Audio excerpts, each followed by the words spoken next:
আজকের দিনে এসে একটা জিনিস খুব গভীরভাবে বুঝতে পেরেছি। যেদিন তুমি সম্পর্কটা শেষ করেছিলে সেদিন এতটা ভেঙে পড়া আমার উচিত হয়নি। তোমার জন্য এত কান্না করা, বারবার তোমাকে ফিরে পেতে চাওয়া, নিজেকে এতটা ছোট করে তোমার সামনে দাঁড় করানো, সবই ছিল আমার ভীষণ বোকামি। আমি তখন ভালোবাসার কাছে হেরে গিয়েছিলাম। নিজের আত্মসম্মান ভুলে শুধু তোমাকে আঁকড়ে ধরে রাখতে চেয়েছিলাম। কিন্তু আজ বুঝি, যে মানুষটা আমার চোখের জল দেখেও নরম হয় না, আমার ভাঙা কণ্ঠ শুনেও ফিরে তাকায় না, সে কোনোদিনও সত্যিকারের আমার ছিল না।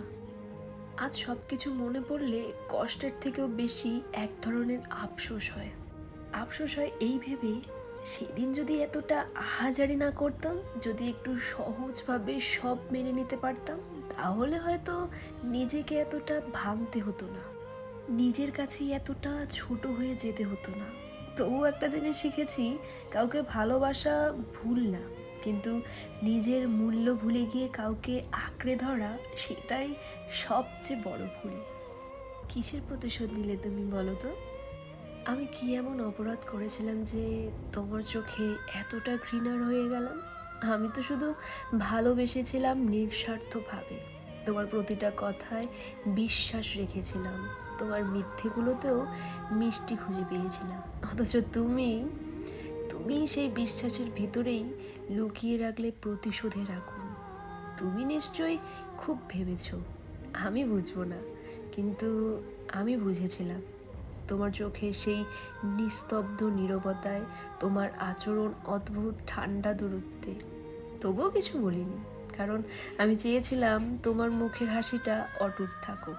আমি জানতাম ভালোবাসা কখনো প্রতিযোগিতা নয়, আর প্রতিশোধে তার কোনো জয় থাকে না। কিন্তু তুমি প্রমাণ করলে মানুষ চাইলে ভালোবাসাকে অস্ত্র বানাতে পারে। আজ তুমি নিশ্চয়ই খুব শান্তিতে আছো। তোমার চারপাশে হাসি, নতুন মানুষ, নতুন গল্প। আমি দূর থেকে দেখি আর ভাবি, তোমার সেই হাসির নিচে কি কোনো অনুতাপ আছে, নাকি সত্যিই তুমি জিতে গেছো? তুমি জিতেছো নিঃসন্দেহে। তোমার উদ্দেশ্য সফল হয়েছে। আমার বিশ্বাস, আমার ভালোবাসা, আমার নির্ভরতা সব ভেঙে চুরমার করে তুমি পেয়েছো তোমার সেই প্রতিশোধের তৃপ্তি। আমি সুখ আর দুঃখের সম্পর্ক ছেড়ে যাওয়ার কষ্টটা অনেক আগেই মেনে নিয়েছি। আজ আর তোমায় দোষ দিই না, অভিমানও করি না। শুধু একটাই কথা বলি, নিজের সুখটাকে যত্নে রেখো, যেন হাওয়ার দোলায় ভেঙে না পড়ে। মজবুত খুঁটিতে বেঁধে রেখো তোমার মন, কারণ এই শহরে দুঃখের দিনে কাঁধ বাড়িয়ে দেওয়ার মানুষ খুব কমই আছে। এই পৃথিবীর আনন্দ সবই সাময়িক। একদিন যে হাসি তোমাকে উড়াতে পারে, অন্যদিন সেই হাসি ফিরে আসে অচেনা দুঃখ হয়ে। সুখ কখন শেষ হয় জানো? যখন নতুন কোনো সুখ জন্ম নেওয়ার সুযোগ পায় না। আর মনে রেখো, কারো সুখ নষ্ট করে পাওয়া সুখ কোনো দিন পূর্ণতা দেয় না, তারও একদিন হিসেব চুকিয়ে দেয় সময়ের কাছে, না হয়তো নিয়তির কাছে। আমি তাই আজও নীরবে বলি, তুমি তোমার সুখটা আঁকলে রেখো, আর আমার দুঃখগুলো আমি একাই সামলে নেব। কারণ ভাঙা হৃদয়ের মানুষই জানে সবচেয়ে বড় শক্তি হলো মেনে নেওয়া। কেন যে ভাগ্য আমাকে সব ভুলিয়ে দেয় না, হাজার চেষ্টা করেও তোমার স্মৃতি থেকে বের হতে পারছি না। মাঝরাতে যখন আকাশের দিকে তাকাই, তখন চারপাশের অন্ধকারের মাঝেও শুধু তোমার মুখটাই ভেসে ওঠে। সবাই বলে আকাশের দিকে তাকালে মন ভালো হয়, অথচ আমার ক্ষেত্রে উল্টো। সেই বিশাল আকাশেও আমি তোমাকেই খুঁজি, আর দিন শেষে নিজেকে বড্ড অসহায় মনে হয়। আমার ভাগ্যের কাছে অনেক অভিযোগ জমে আছে। একদিন সুযোগ পেলে জানতে চাইব, কেন তোমাকে আমার জীবনে এনেও আবার অন্যের করে দিল। যদি আমাদের পথ চলায় একই না হবে, তবে কেন এতটা টান আর মায়া তৈরি হলো? এই দীর্ঘ অপেক্ষা কি আমাকে ভালো রাখার জন্য, নাকি আমার সবটুকু সুখ কেড়ে নেওয়ার জন্য? যত সময় যাচ্ছে আমাদের দূরত্ব তত বাড়ছে। আমি স্পষ্ট বুঝতে পারছি যে তুমি বদলে গেছো, কিন্তু তোমার কোনো ভ্রুক্ষেপ নেই। তুমি হয়তো দিব্যি ভালো আছো, শান্তিতে ঘুমোচ্ছ, অথচ আমি প্রতিদিন এক পাহাড় সমান কষ্ট বুকের ভেতর বয়ে বেড়াচ্ছি। আমি জানি তুমি আমার নও। এই কঠিন সত্যিটা আমি মেনে নিলেও আমার মন কিছুতেই মানতে চায় না।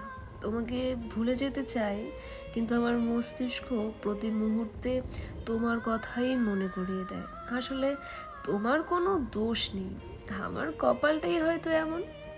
আচ্ছা, তোমার মনে আছে তুমি আমাকে সবসময় বলতে তোমাকে হারাতে আমার ভয় লাগে? আমি তখন হেসে বলেছিলাম, তাই নাকি? তুমি বলেছিলে মন থেকে ভালোবাসলে ঠিক বুঝতে। আরও বলেছিলে ঝগড়া হোক কিন্তু কখনো ছেড়ে যাওয়ার কথা মুখেও আনবে না, আমরা কখনো আলাদা হব না। অথচ দেখো আজ এতগুলো দিন কেটে গেল, তোমার বলা কথাগুলো গল্পের মতো, আর তুমি নিজেই স্মৃতি হয়ে গেলে। কই, এখন কিভাবে আছো আমাকে ছাড়া?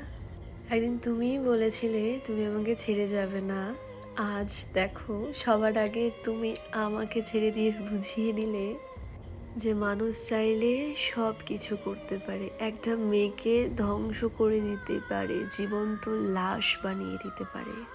আমার পুরো মস্তিষ্ক ক্ষতবিক্ষত হয়ে আছে, তবুও কেউ যখন আমাকে জিজ্ঞেস করে কিরে কি অবস্থা, আমি উত্তরে বলি সব ঠিক আছে। কারণ আমি এতটুকু বুঝতে শিখেছি যে আমার খারাপ পরিস্থিতিতে এই দুনিয়ায় কারোর কিছু যায় আসে না। আমি মরি কি বাঁচি